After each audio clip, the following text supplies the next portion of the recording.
La Europa cristiana que todos conocemos del Renacimiento, de la Edad Moderna, del siglo XVI, cuando se descubre América. No me jalen las patas, O'Gorman. Delfines. No, o sea, esa Europa no era la Europa cristiana de ese momento.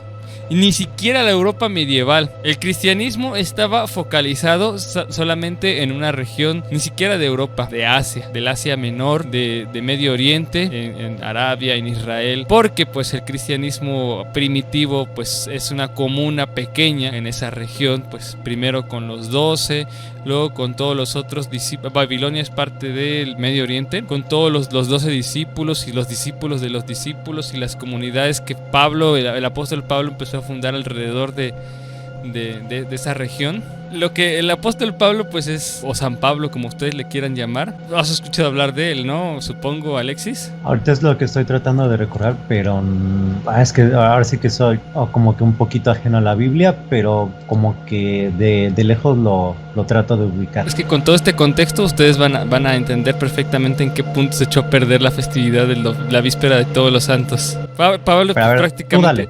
Pablo es el autor de un 50% del Nuevo Testamento, prácticamente, o sea, sin contar los evangelios ni las cartas universales. Ahí están todas las cartas de Pablo, a sus 13 cartas, ¿no? A sus iglesias, a sus pastores, a sus discípulos. Entonces, el trabajo de evangelismo de Pablo, pues era ahí, hacer un viaje misionero, conocer la región, a la gente y hablarles sobre Jesús, ¿no? Sobre la resurrección, sobre el cristianismo en sí mismo, que ya podemos hablar de eso otro día también, que sería perfecto. Entonces el cristianismo se empieza a difundir en lo que es pues el Medio Oriente, al Asia Menor. En el Asia Menor tenemos aquí pues los que saben de música, y aquí Armando va luego a saltar a la vista. En las provincias griegas salen los nombres de los modos griegos o las escalas modales, ¿no? Jónico, Jonia, Frigia, Lidia y luego Mixolidia. Entonces en estas regiones pues se comienza a difundir el cristianismo y llega a Roma mediante una iglesia que se fundó en Roma, que no es el Vaticano ni mucho menos, antes de que quieran salir a la defensa católicos super ortodoxos, sin ofenderlos, pero históricamente no de ninguna manera. Catolicismo moderno surge a partir como del siglo 8, siglo 9, como se conoce ahora.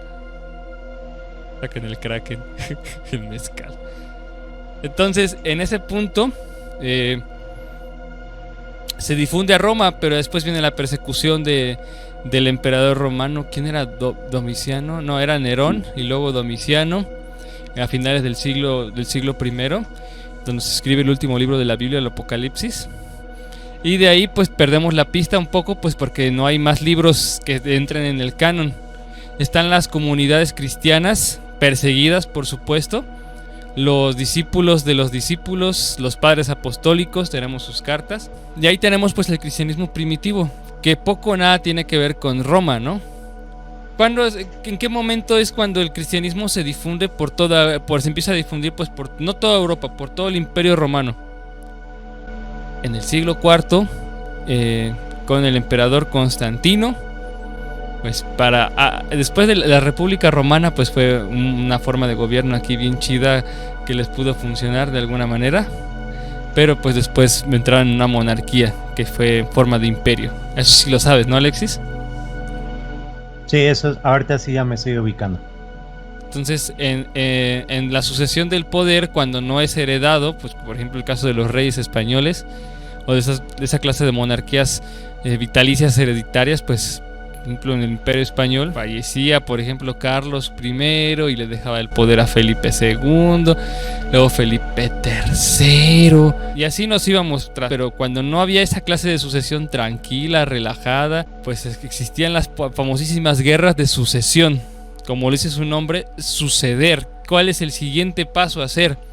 Entonces en el Imperio Romano había dos aspirantes al trono, ¿no? Al imperio, que era Magencio y Constantino. Entonces tuvieron una conocida batalla en el puente Milvio o Milvian, no recuerdo exactamente cuál era el nombre, pero va por esos dos. Pero dice Constantino que él pues en una visión, en un sueño, vio una cruz descender del cielo con una inscripción que decía In hoc signes vinces, que es en latín, que en español sería algo como bajo este signo vencerás. Y decía, mira, pero pues esa es la cruz de estas personas que hemos estado persiguiendo, que creen en un tal Jesús de Nazaret, ¿no? En un crucificado. Entonces va, pelea y como estandarte pues trata de describirle seguramente a un diseñador de la época qué fue lo que vio, ¿no? Qué fue lo que estaba ahí viendo en sus en sus sueños. Por supuesto, pues llega con el estandarte, con su imperio, con su ejército, tiene la batalla y pues Constantino es el que gana y se queda con el puesto número 1 del Imperio Romano de aquel entonces. Entonces Constantino fue emperador augusto de Occidente sin ningún tipo de disputa. Según esto, lo que estoy viendo en su biografía, porque somos historiadores, no somos enciclopedias, así también consultamos información precisa. Por si ustedes pensaban que el historiador era una persona que va andando por la vida repitiendo datos innecesarios, pues no. No somos esa clase de máquinas autómatas. Entonces Constantino se convierte al cristianismo. Él es emperador a partir del año del 19 de septiembre del 324. No, hasta el 22 de mayo de 337, el siglo IV. Pero ¿cuáles de sus primeros, los primeros edictos? A ver, hay el edicto de Milán, que es allá por el 324, es de tolerancia religiosa. ¿Eso qué significa, banda? A ver, en el contexto inmediato anterior les comentamos que el cristianismo que salió de Medio Oriente, de Israel y que se expandió por todas las provincias griegas y Roma, era un cristianismo minoritario, perseguido, y pues había una política de intolerancia total porque tenían que rendir culto a otros dioses y eran perseguidos. Y una palabra con T que no puedo decir por políticas de family friend de YouTube, errados, ya saben, tortugas ninjas. Pero ya me entendieron, ¿verdad? Hasta la morición. Entonces, en ese sentido, hay un edicto de tolerancia en el que Constantino dice, ¿saben qué? Pues ya no vamos a perseguir a los cristianos porque pues ahora sí que gracias a Dios pudimos llegar aquí al trono, de que Constantino incluso hiciera, ahora sí que despenalizar el cristianismo. Imagínense, en ese momento el cristianismo penalizado total, ¿no? Y ya de ahí pues vemos que para el año 350, un poquito más adelante, Constantino pues ya lo que hizo pues fue oficializar el cristianismo como religión oficial del imperio. Imaginen esto, Roma, el imperio romano, era precisamente como el Estados Unidos de la época. La globalización del mundo consistía en todo lo que hiciera Roma, era lo que estaba lo que estaba de moda. Y pues como Roma era un imperio pues que se expandía no solo militarmente sino culturalmente. De hecho Roma es una versión 2.0 de la cultura griega, ¿no? Entonces iban de un lado, tomaban lo mejor de su cultura y lo llevaban a otro lado. Era la globalización de la época. No como la comprendemos exactamente igual en estos momentos, pero algo parecido. Entonces, ahora que el Imperio Romano te diga, a partir de ahora tienes que ser cristiano sí o sí, porque si no, hay tabla. Y eso lo digo de manera muy amable porque eran cosas más terribles, ¿no? Pasaron de ser los perseguidos a los perseguidores. Y con eso no quiero decir que los cristianos pues necesariamente vayan a ser perseguidores o ejecutores. Simple y llanamente yo diría que son más que otra cosa el imperio, ¿no? Entonces el cristianismo se empieza a difundir por toda la región de Roma, la península itálica, llega a la península ibérica aquí con los españoles. Bueno, en ese momento eran celtas y después los reyes visigodos, que se convierten pues en cristianos romanizados, pero ellos tuvieron una variante que era el arrianismo, una variante hereje en la que negaban la divinidad de Cristo, los de Arrio. Y pues ahí teníamos un problema hasta que ya creo que el Imperio Romano puso orden y dijo, a ver, estos herejes arrianos, ¡ya, perros! Y ya comenzó el cristianismo católico, que la palabra católico, gente, sí ha existido casi desde siempre. Aquí el señor Ignacio de Antioquía fue el primer discípulo que usó esa palabra, el padre apostólico Ignacio de Antioquía, para decir que la iglesia cristiana tiene que ser católica. En otras palabras, universal, hablando de la expansión del cristianismo. Entonces Roma, al ser una ciudad imperial universal en la que pues el latín ahora, pese a ser vulgar para todos la gente común y corriente como nosotros,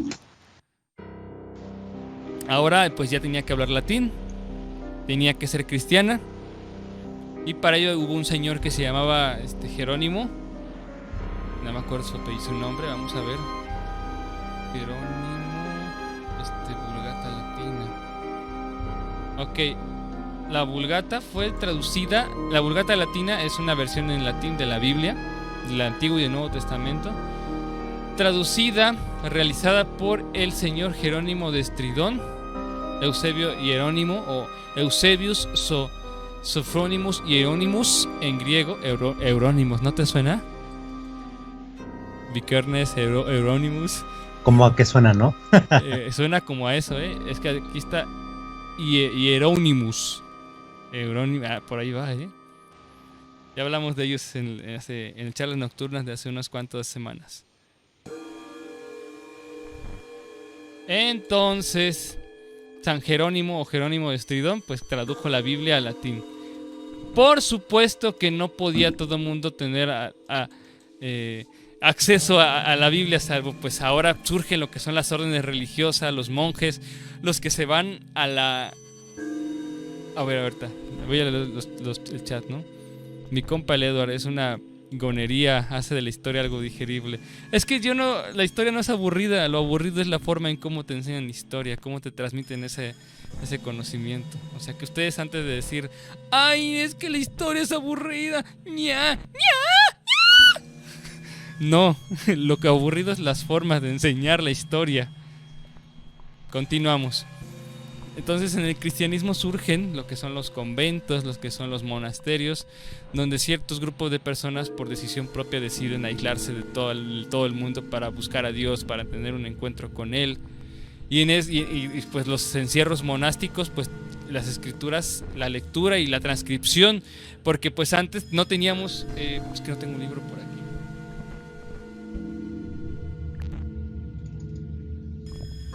Uno verde va a desaparecer. Nosotros anteriormente no teníamos una cosa como esta. Los libros pues son una creación más moderna del siglo XIV, siglo XV. Antes pues las traducciones o la conservación de los libros se hacía como a mano, ¿no? Los copistas, los monjes se dedicaban a copiar, a transcribir pues todos los manuscritos antiguos de la Biblia y de pues los clásicos griegos, romanos, entre otros. Entonces, aquí vamos con esa es la historia del cristianismo, pero queremos encontrar el punto exacto en el que Halloween se corrompe, en que Halloween se convierte en esta cosa tan terrible que es hoy día, ¿no? Y Alexis como que estoy en la escuela otra vez, estoy en la clase de Alcubierre o qué onda, ¿no? O en la clase de historiografía, ¿no? Ah, con Macrina, ¿no? Nunca tomaste clase con ella, ¿verdad? Ni la invoques. Sí, una vez, nada más. Con esa tuve. Pues fue la de Reformas Borbónicas y México Independiente, ¿no? Esa la tomamos todos, creo, porque era la única que la daba. Que por cierto, me banearon. ¿Te reprobaron? Muy criminal, la verdad. Yo pasé con 8, sí. Fíjate. Es que yo ya le había agarrado la medida. ¿Para qué digo que no? Sí. Yo ya le había agarrado la medida a Macrina en esa clase, pero ya tiene años, tiene casi 7 años que tomamos esa materia. Bueno, el punto. Vamos aquí, entonces. Surgen los primeros papas, surgen los obispos. Un obispo es realmente, en palabras simples, pues un supervisor de una región, ¿no? Es un obispo, pues es un sacerdote de un rango mayor que supervisa a otros sacerdotes. Y, a ver, aquí va un secreto para todos ustedes. La abstención sexual o la ¿cómo se llama? Los votos de castidad. Los votos de castidad. Sí, pero ¿cuál era el otro? Es que tenía un nombre. El celibato, ese. El celibato. No es bíblico y se inventó con fines políticos. Los obispos tenían hijos y el obispado lo podían heredar. Y el obispado pues consistía pues en supongo que la parroquia y unas cuantas tierras. Porque antes en la Edad Media, sobre todo en la Baja Edad Media, tenían los títulos nobiliarios se daban a partir de qué cantidad de tierra tenías, ¿no? Si tenías un ducado, si tenías un principado, si tenías un marquesado. Era una cantidad de tierra que tenías, una extensión, y tu título nobiliario era ese. Eres dueño, eres el conde, tienes un condado, ¿no? Una tierra de tal magnitud que te daba ese nombre. Y el obispado también. El obispado podía heredarse. Entonces sacerdotes católicos hasta el siglo IX, siglo X podían casarse, tener hijos, procrear sin votos de celibato. ¿Qué hace Roma? Coludido tal vez con algunos ahora sí que políticos de la época, que en realidad eran príncipes, reyes de mayor magnitud, mayor rango. Vamos a prohibir que los sacerdotes y los obispos tengan hijos. ¿Cómo? Busquemos algún vacío legal en la Biblia. Ahora sí que un vacío legal en la Biblia. Seguramente se basaron en el versículo en el que el apóstol Pablo decidió ser célibe por decisión propia. O sea, y él era, supongo que, no sé si tuvo hijos, no hay nada del apóstol Pablo que diga que tenga hijos, pero es célibe. Si quieres, el que desea obispado, buena obra desea. Pero tiene que ser célibe. Así, cuando el obispo fallecía, ¿qué pasaba? Ya no heredaban la tierra o el título de propiedad o el cargo. Ya los hijos de los obispos ya no iban a poder heredarlos porque ni siquiera iban a existir. Entonces, con esta antesala del cristianismo primitivo, de cómo salimos de la Biblia con Jesús y con el apóstol Pablo al cristianismo romano, imperial, y a este tipo de cristianismo más, no sé cómo decirlo, más medieval, vamos a la fiesta de todos los santos. ¿Ok? Entonces, vamos a ver en qué punto se corrompió. A ver, estoy viendo aquí el chat. En el chat privado de otras del Facebook. Está llegando más gente, creo. Más banda. Van y vienen, ¿eh? No se vayan. Quédense. Cátedra de historia, está chida. Ok, entonces, la fiesta de todos los santos. Ya, Constantino ya fue el San Constantino y punto. Dice... entonces se festeja en la anglosfera como Canadá, Estados Unidos, Irlanda, Reino Unido, España e Iberoamérica. A pesar de pertenecer al mundo anglosajón, en Australia y Nueva Zelanda no se observa esta costumbre tanto como en demás países. Eso no importa.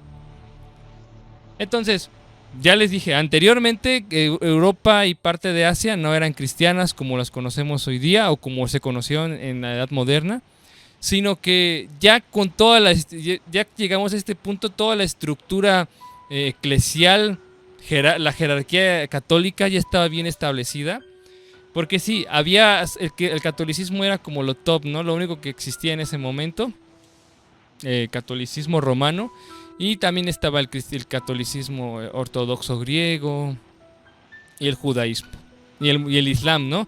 Que el islam es otra historia, eso se cuece aparte. Ya que tenemos toda la estructura, a ver, ¿qué haces con los pueblos paganos como los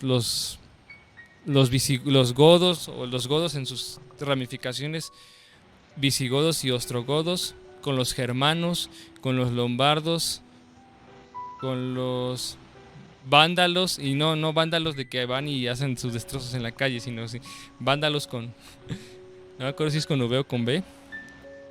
Con todos estos grupos, pues algunos incluso seminómadas, ¿no?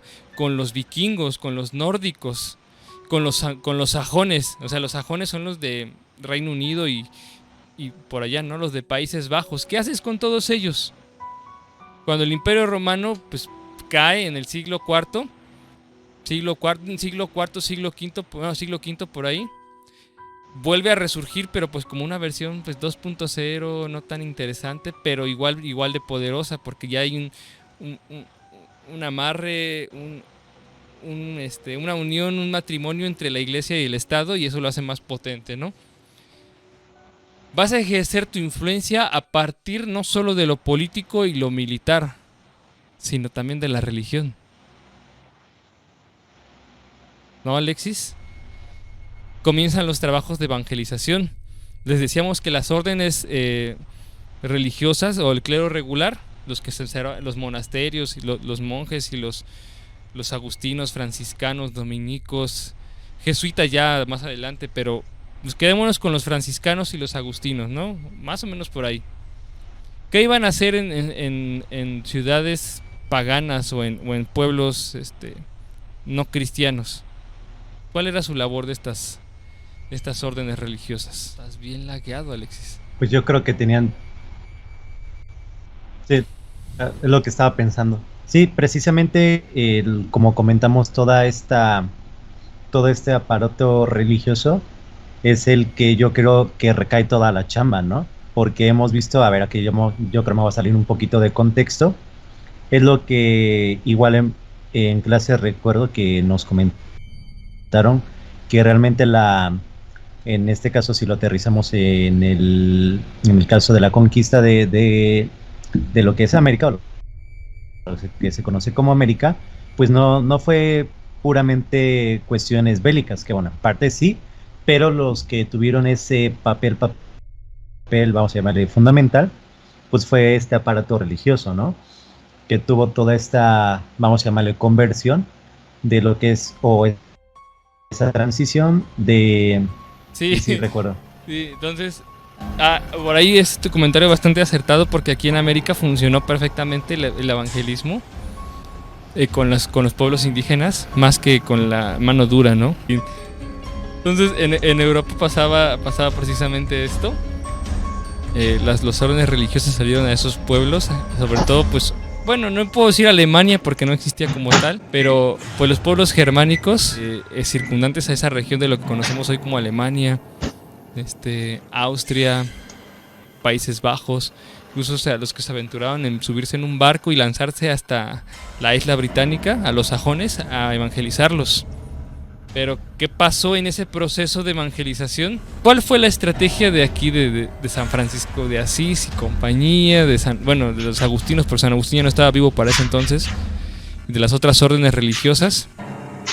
Pues considerar la cultura del otro, o sea, los terminaban aculturando. Por supuesto que no iba a ser como una cosa muy noble de les vamos a dejar sus tradiciones, su religión. No, vamos a convertir su religión, las vamos a cristianizar a como dé lugar, ¿no?